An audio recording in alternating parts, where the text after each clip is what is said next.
and experiential.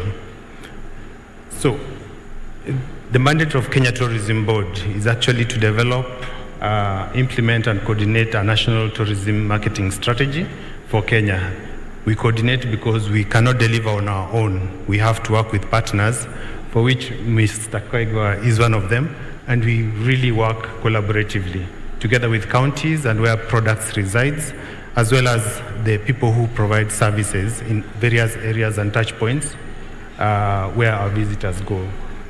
The second point actually is to promote Kenya both locally, nationally, regionally in Africa and internationally, so that we have domestic travel thriving and also increase arrivals from international markets, for which we have to fight for our fair share.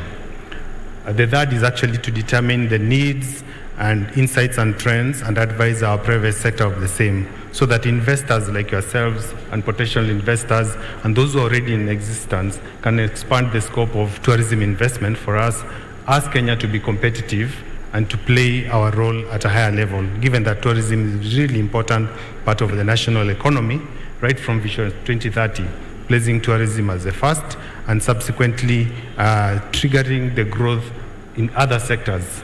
Because tourism, travel and hospitality, if you look at from the beginning of and end of each value chain, it touches a lot of things. If you look at restaurants, bars, travel by buses or aeroplane, you really touch multiplier elements of various sectors. So that catalytic role of tourism is really critical. And the last mandate is actually do anything that is to grow tourism into Kenya. So the current government has challenged tourism to really grow. One is on the aspect of arrivals, increasing arrivals numbers, like my colleagues have said. So that brings the question of capacity. How are we going to bring those people, those tourists? What are they coming to do? Where are they going to go? Who is going to feed them? Where are they going to sleep? How are they going to travel around by road and by air? So those are broadly, as the CS has mentioned earlier, those present great opportunities for investors. But the most important element is we've always catered for a high-end, so to speak, traveler who has come for a certain experience. But now we are saying there's another opportunity from regional markets, like the CS has said, Uganda and Tanzania being neighbors, and East Africa.